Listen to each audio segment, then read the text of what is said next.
Olá, tudo bem? Vamos para mais uma meditação de hoje. Hoje vamos falar sobre a central da felicidade. Central da felicidade diz assim, a palavra do Senhor. Algumas pessoas lutam muito para ter uma casa e quando consegue ter um lugar só seu, sente uma grande satisfação. A casa é um lugar onde a família partilha os melhores momentos da vida. Você sabia que Deus também tem uma casa aqui na terra? A casa de Deus aqui na terra é o lugar onde a família cristã cresce no relacionamento com Deus e com o seu semelhante. A igreja é o lugar onde as pessoas buscam o conhecimento do plano de Deus para as suas vidas. A igreja é a casa de Deus aqui na terra.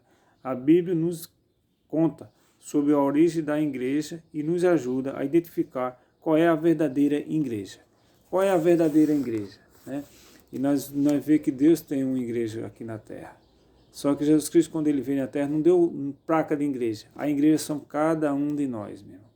Que nós vivamos uma vida digna, um testemunho, dando um exemplo para as pessoas, e as pessoas possam olhar para nós e dizer assim, essa é a pessoa que eu quero ser.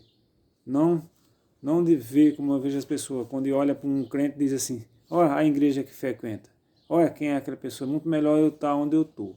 Então isso é duro. E quando as pessoas fazem umas coisas erradas, a primeira coisa que leva a culpa é a igreja que essa pessoa frequenta. Como Deus fosse culpado das escolhas e da decisão de cada uma dessas pessoas. Então, irmão, a igreja somos cada um de nós. Que nós possamos ser o melhor exemplo para cada uma dessas pessoas. Certo? Diz aqui, quem é o fundamento da igreja cristã? Éfeso, capítulo 20, capítulo 2, versículo 20, diz assim, edificados sobre o fundamento dos apóstolos e profetas, sendo ele mesmo, Cristo Jesus, a pedra angular. Como é achada na Bíblia a igreja de Deus? Como nós podemos achar na Bíblia a igreja de Deus? 1 Timóteo, capítulo 3, versículo 15, diz assim, para que, se eu tarde, fique ciente de como se deve proceder na casa de Deus, que é a igreja do Deus vivo, coluna e baluarte da verdade. Porque se essa igreja prega a Bíblia, se ela tem a verdade, toda igreja tem a verdade, né, irmão? Toda igreja tem a Bíblia Sagrada. Agora vamos ver se eles conseguem tentar viver o que a Bíblia diz, ou tentar para mim viver, né? Porque as pessoas dizem, não é impossível mesmo, porque nós somos pecadores. Mas Deus tem um plano na vida de cada um de nós, certo? E Deus eu sempre falo, não conseguimos dar o passo final, porque sempre vai faltar. A nossa salvação, ela depende exclusivamente de Cristo Jesus. Jesus morreu por nós para isso aí.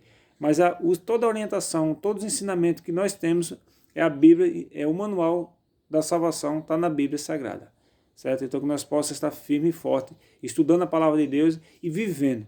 Isso sim, isso é que vai fazer o homem pegar o caminho da salvação. Que a salvação é Cristo, aponta só para Cristo. Como identificar o povo de Deus? Mateus capítulo 7, versículo 16 diz, pelos seus frutos os conhecerei. Colheis, porventura, uva dos espinheiros, ou fígado dos abolhos? Então, pelos seus frutos, nós conheceremos quem é o verdadeiro povo de Deus.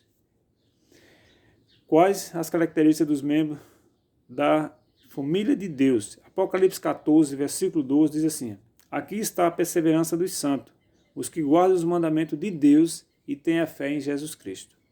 Essa é a característica de uma pessoa, filho de Deus. Qual é o convite de Jesus para o seu povo que está nas falsas igrejas? Apocalipse capítulo 18, versículo 4, diz, ouvi outra voz do céu dizendo, retirai-vos dela, povo meu, para não sede cúmplices em seus pecados e para não participar dos seus flagelos. Retirai-vos dela, povo meu. Saia, porque existem pessoas sinceras em todas as dominações, em todas as igrejas. Muitas vezes as pessoas estão seguindo líder religioso, ensinando coisas erradas e praticando. Mas se aprofunde na palavra de Deus e aprenda mais da palavra de Deus. Qual é a missão da igreja? Mateus 28, versículo 18 até o 20 diz: Jesus, aproximando-se, falou-lhe, dizendo: Toda a autoridade me foi dada no céu e na terra. Ide, portanto, fazei discípulos de todas as nações, batizando-os em nome do Pai, do Filho e do Espírito Santo, ensinando-os a guardar todas as coisas que vos tenho ordenado. E eis que estou convosco todos os dias da minha vida, ou todos os dias, até a consumação do século. Então Jesus Cristo não vai desamparar, não vai separar de nós. Jesus vai estar com nós todos os dias, irmão. Isso é uma promessa dele. Então não tenha medo de evangelizar e de fazer discípulo. Não tenha medo de ir para os lugares mais perigosos que as pessoas dizem. Quando você fazer o trabalho de Deus, Deus manda seus anjos para ir com você. Agora, quando você sai para ir para uma festa, para ir para algum lugar que não é para fazer o trabalho de Deus, aí sim, aí você está arriscado em algumas coisas. Mas você pode ir para qualquer lugar, porque a promessa de Deus é ide, que Ele vai estar com nós todos os dias, até a consumação do século. O exemplo de quem a igreja deve seguir. João capítulo 13, versículo 15 diz assim: Porque eu, Jesus, vos dei exemplo, para que como eu vos fiz, façais vós também. Então o maior exemplo nosso é Jesus Cristo. Amém? Creio que Jesus fundou a igreja verdadeira. Meu sincero desejo é fazer parte da família de Deus aqui na terra e me preparar para fazer parte da família de Deus lá no céu. Então, irmão, que nós possamos preparar cada vez mais para nós fazer parte da família de Deus lá no céu. Amém? Vamos orar? Oremos. Maravilhoso Deus e Pai Todo-Poderoso, muito obrigado, Senhor Jesus Cristo, por tudo que o Senhor tem feito em nossa vida. Que nós possamos, Senhor, se preparar cada vez mais para ter o encontro dessa igreja, e que essa igreja possa pregar o Evangelho e a palavra e o Evangelho eterno, Senhor. Nós te pedimos e te agradecemos em nome de Jesus. Amém.